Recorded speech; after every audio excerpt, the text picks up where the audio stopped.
So if you're struggling networking and communicating and building a good relationship with a real estate agent, and they keep referring their clients to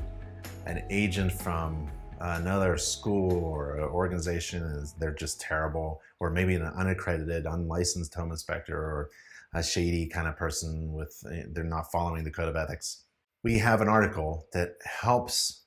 that agent remind themselves of their duty to act in advantage of their client, on their client's side, by referring their clients to someone who is highly trained and qualified and certified and takes continuing education and isn't a patty cake inspector, and an inspector who doesn't write soft reports, right? Who is not biased in their report findings. So we wrote an article that you may be interested in,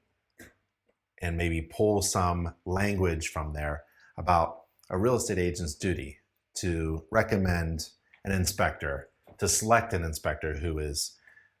trained, qualified, and certified.